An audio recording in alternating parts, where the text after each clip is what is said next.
Democracy, as it's understood today, is not a fundamentally good system. Not even by a long shot. In fact, the strongest nations on Earth are not democracies.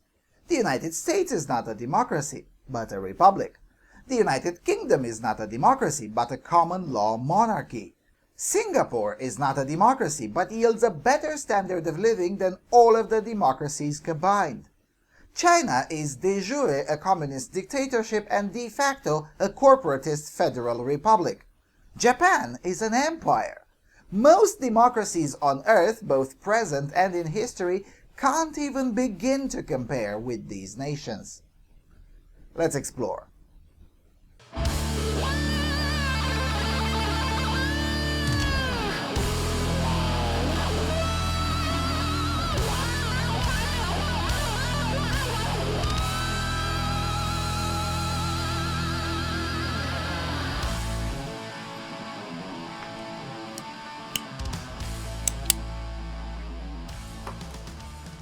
Hello everyone, and welcome to the second episode of the Feel Good Mythology series.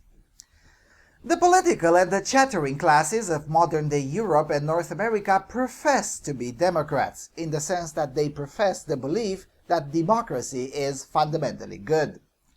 Right-wing Democrats at least admit that there are issues upon which it is better that nobody votes upon, such as freedom of expression, freedom of movement, property rights, and a few others such as self-defense in the case of the United States. But nevertheless, right-wing Democrats, whilst admitting exceptions, nuances and flaws that democracy itself has, they still genuinely do believe that democracy is good. So much so that they celebrated the rebirth of democracy in Egypt, which led to the deposition of the secular dictator and the rise of the Muslim Brotherhood and the rise of political assassinations. Eventually, the rise of a military dictatorship with a smiley face under Abdel Fattah el-Sisi somewhat calmed things down, though Egypt is still worse than it was under Hosni Mubarak and will continue to be worse for as long as this pretense that the democratic will of highly organized Islamists has to somehow be respected. Now, the left-wing Democrats are even worse. They're not willing to accept even the obvious flaws of the democratic process, and to make things worse, when the democratic process goes against their views, they suddenly seem to forget any previous beliefs of them and start calling the winners populist, far-right, racist, and other similar names. This is particularly practiced in the European Union, where any Eurosceptic voice is swiftly labeled as far-right populism and then ignored. A much harder task was laid to the Eurocrats when far-left populism also started rising with parties like Podemos in Spain, Syriza in Greece, or Movimento 5 Stelle in Italy. Although Movimento 5 Stelle insists that they're not leftists, but they do openly embrace the populist label. Now, what's interesting is that the populist label is applied as a slur precisely by those who profess to believe in democracy, particularly direct democracy. This is very interesting, since democracy itself requires, even mandates populism. It's right there in the definition. I mean, you cannot spell democracy, i.e. the rule of the people, without populism. So, what's really going on here? Now, to understand this, we need to go back to the founding fathers of the United States, who so far are the only ones who got this right. Or at least, they got it better than everyone else. In the United States, contrary to the popular wisdom, the president is not elected by the people, but by the Electoral College, which is formed by delegates appointed by the states. There's nothing really democratic in the common understanding of the word in that process. The Parliament of the United States, the Congress that is, was also supposed to mirror the system of another non-democracy, namely the former masters, the Brits. So the House of Representatives was supposed to be similar to the British House of Commons, where members were somewhat voted in democratically to a certain extent, and depending on the will of the individual states and how they drafted their election rules, blah blah blah, while the Senate was supposed to be somewhat similar to the British House of Lords, with the main difference being that one would not become a senator because of one's kinship into nobility or be appointed by the monarch or any of that, as it is still the case today in Britain. Instead, the senators would be appointed by the states. And again, each state has its own rules to appoint its senators. Some of them, the governor would appoint them, and in others, the local legislature would vote for the senators to represent their state.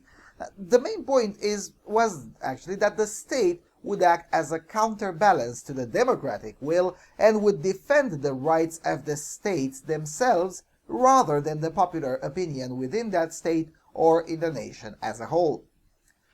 This notion of checks and balances, including and especially checks and balances against the mob rule, was of high importance for the founders.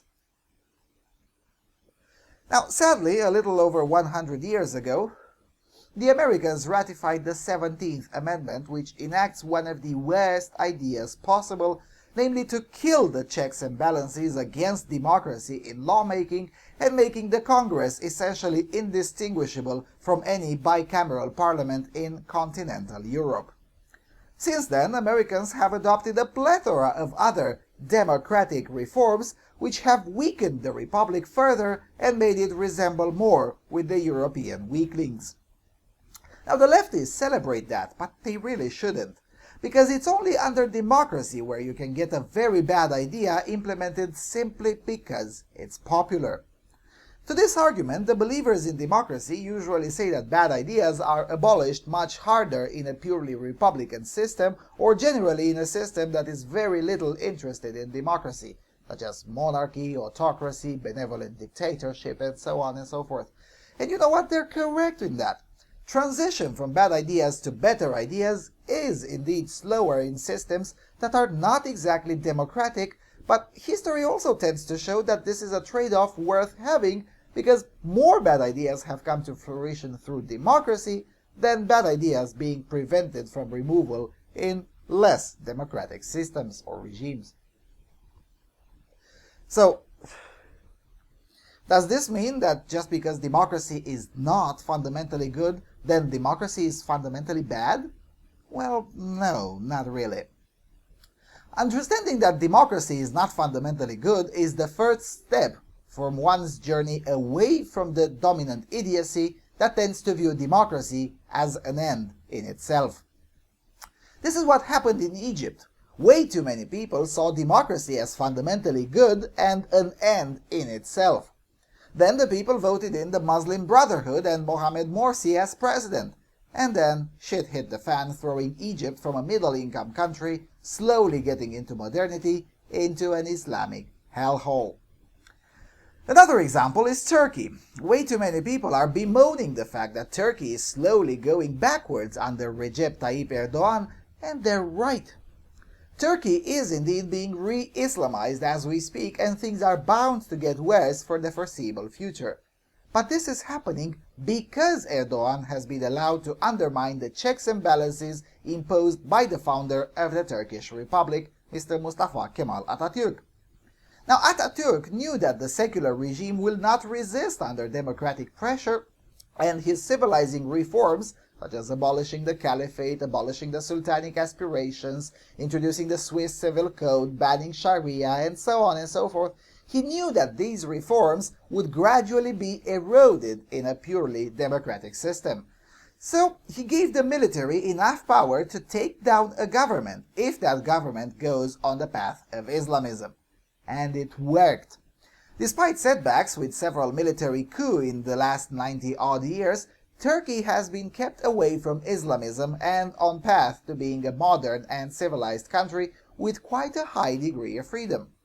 Now, if you want to know more about how the Kemalist system was undermined, I suggest you watch this video that I made in last August. Now, no matter what I say from now on, those who religiously believe in democracy will not hear it anyway. But for those out there who are at least willing to consider that maybe, just maybe, democracy isn't all that fabulous, please do hear me out. The fundamentalist believers in democracy have been shaming everyone with the mantra that democracy may not be perfect, but it's the best system we have, to which I usually reply with the famous Churchill quote that a 5-minute conversation with the average voter is the best argument against democracy. The reality is that democracy ought to be regarded as a tool amongst many tools, and preferably a tool of last resort. This understanding ought to also be coupled with other realities, such as the fact that not all cultures are equal. The believers in democracy as an end in itself point to Switzerland as a functional country that votes on most issues.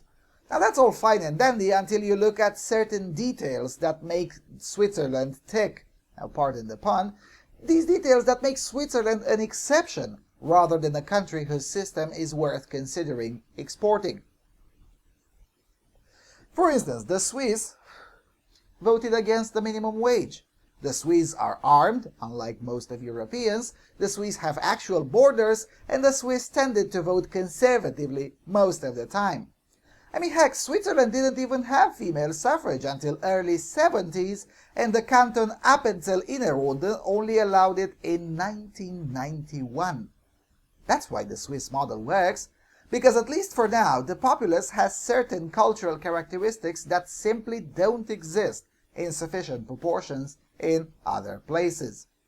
This reality is evidenced by the fact that raw democracies tend to produce big government, socialist stupidity, and less freedom. That's in Europe. In other countries and cultures, raw democracy tends to produce Islamist dictatorships.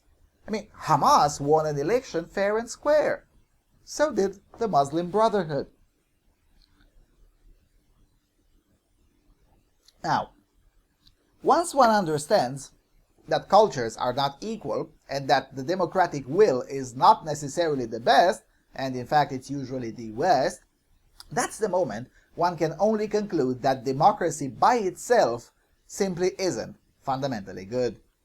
Again, I'm not saying democracy is fundamentally bad, but I am saying that it is a tool of limited usage. The more limited, the better. This is also why I'm not a fan of universal suffrage. If I were to have my way, only those who paid in taxes more than they've taken in would be allowed to vote. So that means public servants, any state employee except maybe police and military, students with subsidized tuition, welfare queens and so on, those would be the first to go out from the ballot. I would also expand the punishment with removing the electoral rights for a plethora of crimes. This idea that murderers, thieves, junkies, rapists, and other lowlives who are already a drain on the taxpayer deserve the right to vote is disdainful in itself. Yet it's the popular gig in the European Union. The same European Union that has no problem ignoring referenda that goes against its collectivist, illiberal, anti-national worldview. That same European Union is deeply concerned with the voting rights of the societal gutter. Give me a fucking break. Alright, that's enough for this episode. The next episode in this series will be about moderation. There's this myth that moderation is fundamentally good. It's a myth that feels good, but it's nonetheless a myth. And with that being said, thank you for watching, and I'll see you around on Freedom Alternative.